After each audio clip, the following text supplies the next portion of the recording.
गोवन वार्ता लाईव्हचं YouTube channel subscribe करा आणि बेल आयकॉन दाबून लेटेस्ट व्हिडिओचं नोटिफिकेशन मिळवा. लॉकडाऊनच्या आदेशात सार्वजनिक वाहतूक बंद ठेवण्याचे आदेश देण्यात आले आहेत.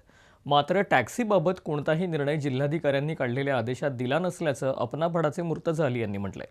त्यामुळे या 4 दिवसांच्या लॉकडाऊनमध्ये अपनाभाडाच्या गाड्या चालणार की नाही हे आम्ही जाणून घेतलं. त्यावेळी मुर्तजा अली यांनी नेमकं काय म्हटलंय आपण पाहूयात. क्या अपना बड़ा की सर्विस जो है वो चालू रहेगी इस पूरे दौरान, या आपने क्या मतलब किस तरीके से आपने प्लानिंग की हुई है? सिद्धेश जी, जो एसओपी मैंने देखी है सीएम साहब के जो ऑर्डर के बाद में अभी जो कलेक्टर के ऑर्डर आए हैं, एसओपी मैंने देखी है, उसके हिसाब से उन्होंने पब्लिक ट्रांसपोर्टेशन पूरी तरह बंद रखा है। लेकिन स्पेसिफिक टैक्सीज के लिए उसके अंदर कोई ऑर्डर नहीं है, ना तो प्रोहिबिटेड रखा हुआ है, ना ही उसमें ये लिखा हुआ है कि ये चालू रहेगी। तो हम इसको एक पॉजिटिव डायरेक्शन में देख के ऑन डिमांड हम लोग चालू रखेंगे कि अगर किसी को डिमांड है, अगर कोई हायर करता है, क्योंकि इसमें कोई भी हो सकता है, कोई पेशेंट भी हो सकता है, कोई पैसेंजर भी हो सकता है, किसी के साथ कुछ इमरजेंसी भी हो सकती है, तो ऑन कॉल बेसिस पे या ऐप के ऊपर जो डिमांड आएगी उस पर हम लोग चालू रखेंगे।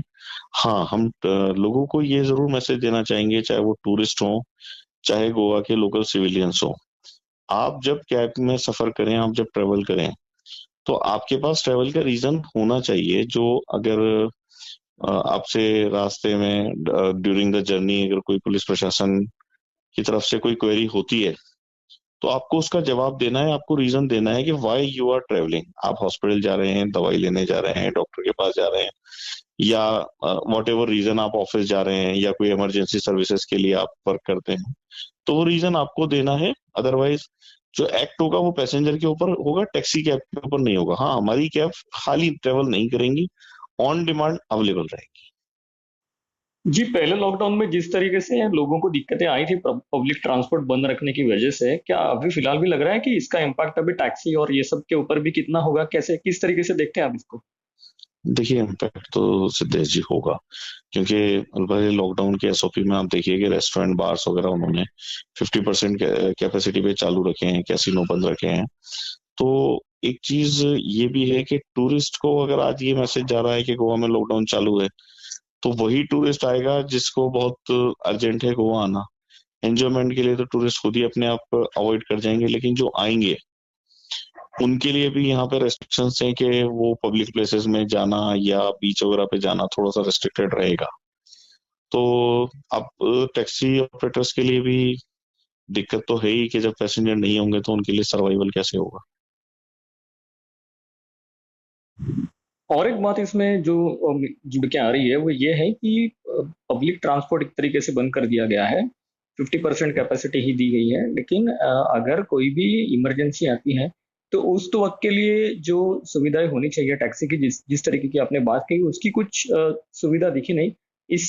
इसको आप किस नजरिए से देखते हैं? देखिए, इसको अगर वैसे देखें तो सेफ्टी के हिसाब से तो टैक्सी ऑपरेटर ने भी घर बैठना चाहिए, जहाँ जरूरत हो वहीं पे हम लोग ट्रेवल कराएंगे। अब इसको अगर एक लाइवलीहुड के हिसाब से देखें, देखिए जो गोवा का रेगुलर बिजनेस था, शॉप्स चालू हैं ग्रोसरीज की और बाकी शॉप जो हैं, हाट बाजार जरूर बंद करे हैं, इमरजेंसी सर्विसेज चालू हैं, इंडस्ट्रियल सर्विसेज जितने भी हैं वो चालू हैं, ऑफिसेज चालू हैं।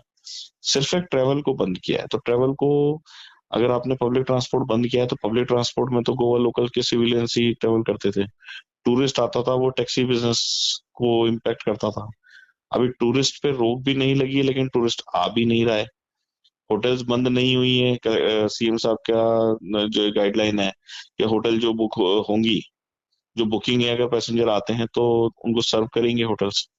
तो ये सारी चीजों को देखते हुए अभी सबसे मेरे सामने एज ए एंटरप्रेन्योर अगर मैं देखूं, तो मुझे मेरे ऑपरेटर की लाइवलीहुड की फिक्र है कि अगर मेरा ऑपरेटर रोड पे है, ड्राइवर रोड पे है, तो उसके लिए जो उसका कमिटेड बिजनेस है वो उसके पास आना चाहिए और सूटेबल अमाउंट में आना चाहिए, ताकि जो है वो अपनी लाइवलीहुड कंटिन्यू कर पाए। In case of emergency medical के लिए, बाकी चीजों के लिए उसके पास प्रॉपर पैसा रहना चाहिए।